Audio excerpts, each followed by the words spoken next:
And ultimately, the reason why people don't want to talk about them is because people don't own them. There's nothing really to brag about. I see people brag about their base set Charizard all day. We've seen them. We know. Everyone wants one. I want one. But we've seen them. People don't brag about their, let's see, Stormfront Gengar. Even though this was just a reverse holo. It's a very nice card. I've looked at the pricing a little bit. Everything that's in a PSA 10 is Japanese. No surprise there. People don't want to talk about stuff like their Level X Raichu.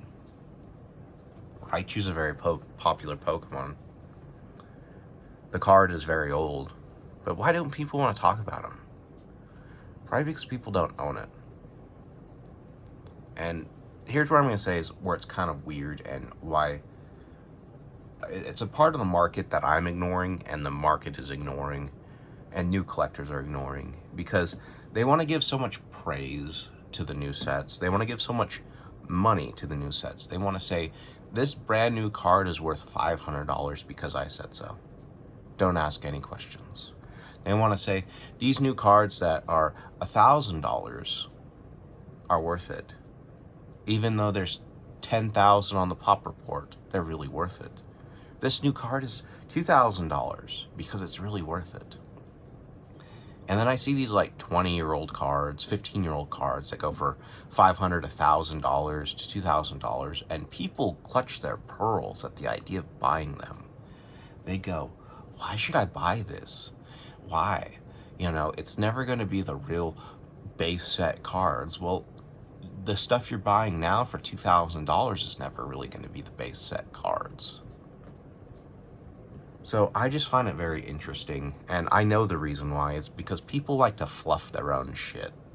People like to fluff what they got, and I personally would like to own base set myself, but I can't afford it. If you can afford a $10,000 Pokemon card, $50,000, $100,000, $200,000, $250,000, good on you. You know, you kind of won the game, the Pokemon card game of collecting. If you own one of those original and high quality, you've already won the game. You already own the original piece of the Pokemon card game. If you own this new stuff, it's deemed as you've won. But I don't think you've really won. And I think that there's like 15 years of history out there that people can collect. And people turn their nose up at a card that's in a PSA 10 condition that goes for $1,000 that's 15, 20 years old. And I don't know why. Do like people not know? Do people not realize? Do not people not check the pop reports? Because most of these cards that are like 15 years old, 20 years old, only have like 100 copies on the pop reports in a PSA 10 quality. That's just as good as what the pop reports say about the original base set. So basically, what you really need to be mindful of is about up until XY era, because really what recaptured the Pokemon trading card game was Pokemon Go, and that really brought interest back into the hobby. And the pop reports for these XY era series sets in PSA 10 are about 1,000, like 1,000, maybe up to like 1,500, but nothing higher than that. And then you start looking at the pop report for the Sun and Moon series, and they're around like 2,000, 2,000, 2,500 maybe. And then you look at stuff like from Sword and Shield, and the pop reports are like going into the tens of thousands, like 10,000, 15,000. You look at the pop report for Scarlet and Violet, and the pop report is still just going up, skyrocketing up into tens of thousands. So we go from hundreds of cards in base set all the way up to black and white. There's only like 100 copies of each of these cards in a PSA 10. That's it. That's it. There aren't any more, and there aren't any more back. there isn't any more restock of people holding on to booster boxes, or else we'd be hearing about this. People just didn't hold on to black and white. People didn't hold on to Heart Gold, Soul Silver.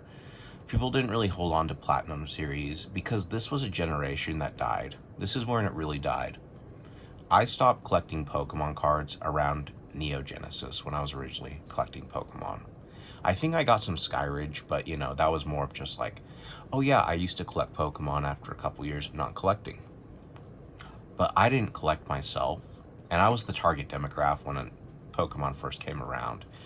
And it's very easy to understand, you know, when you're 10 years old, Pokemon cards collecting is great. But when you're like 15, 16, you want a car and you want to go to McDonald's and you want to go to fucking movies and you want to go see a concert with your friends. You know, your life changes, your priorities change. And people weren't into Pokemon cards around that time. And it shows, it really does. And I want to say that this is like ultimately the sleeper generation of Pokemon card collecting. There isn't a lot out there. I wish I had the money to throw down on the cards myself, because I would, but I have a hard time spending more than $150 on a card because I really don't have that kind of money. I'd like to be able to afford a $1,000 card. I'd like to afford it, but if I was affording that, then I'd probably be stupidly buying into the Scarlet and Violet era or Sword and Shield, because I'm being info charted and graph charted how it's nonstop income getting shoved in my mind about how this is the real sets to buy, and people are just staying ignorant about the rest. So you can do what you want with your money, but I'm just telling you is that this generation is under a microscope because it's the original generation. This generation is under a microscope because these are the cards people currently own. XY, Black and White, Heart Gold, Soul Silver, Diamond and Pearl, Ruby, Sapphire. These are generations that deserve a lot more praise. They deserve to be talked about more. The pricing should go up on them because of the population of the cards. And the only reason that doesn't do that is because the right people aren't in positions who are pumping the market in the middle market, or the middle generation.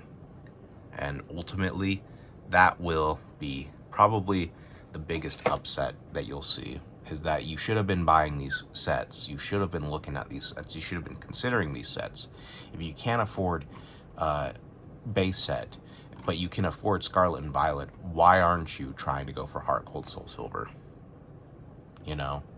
And you're gonna kick yourself and be mad when you realize that you should have spent $1,000 on one of these Heart Gold, Soul Silver cards that now go for $5,000, $10,000, and that's out of your price range just for the same reason base sets, because they go for $2, $5, $10, $50, $100,000.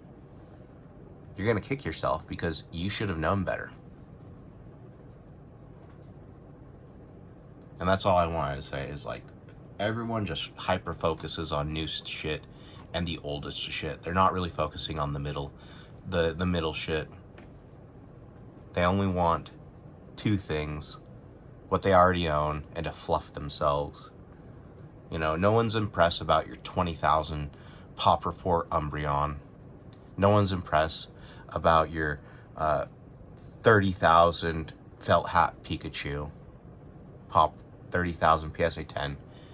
People are ultimately in the long run going to be impressed about your 100 Pop Platinum Arceus card, or Diamond and Pearl Stormfront card in a PSA 10, and they'll look at it just as the same as they would the base set series. So just some food for thought, and maybe you should reconsider where you're looking and where you're putting your money in the market. It's not financial advice, but since we're all going to just like sit here and point at charts and claim it's not financial advice, just like the rest of them, it's not financial advice. Have a good one.